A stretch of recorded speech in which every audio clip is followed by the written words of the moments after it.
भारतीय दल रे होई पारे परिवर्तन। चतुर्थ टेस्ट मैच खेलिबे राहुल। टीम इंडिया रु किए पड़िबे बाद।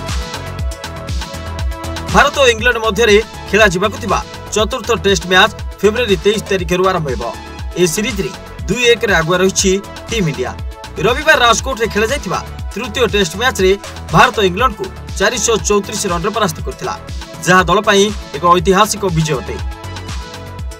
सूचना अनुसार चतुर्थ मैच रे विकेट कीपर तथा स्टार बैट्समैन केएल राहुल दल को फेरी पारंती बोली कहा जायछि।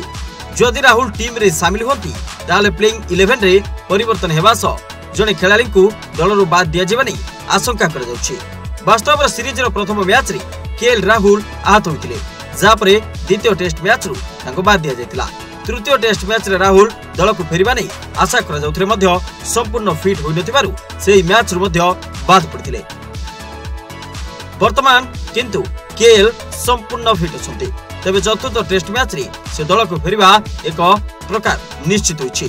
इंग्लैंड विपक्ष द्वितीय टेस्ट मैच रे केएल को स्थान रे रजत पाटीदार डेब्यू करथिले, मात्र दल रे शामिल हेबा परे रजत सेपरी कोनोसी आखिदृश्य प्रदर्शन करि पारनांती। जदि राहुल चतुर्थ टेस्ट मैच रे दल को फेरंती ताहाले रजत पाटीदार टीम रु बाद पड़िबे बोली कहा जाउछि।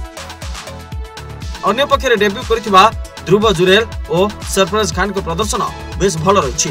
द्वितीय टेस्ट मैच प्रथम इनिंग्स रे रजत पाटीदार 32 और द्वितीय इनिंग्स रे मात्र 9 रन करथिले। सेबरे तृतीय टेस्ट मैच प्रथम इनिंग्स रे रजत 5 रन करथिया बेले द्वितीय इनिंग्स रे खाता खोली पार नथिले। सेबरे राहुल वर्तमान भल फॉर्म रे रहिसंती।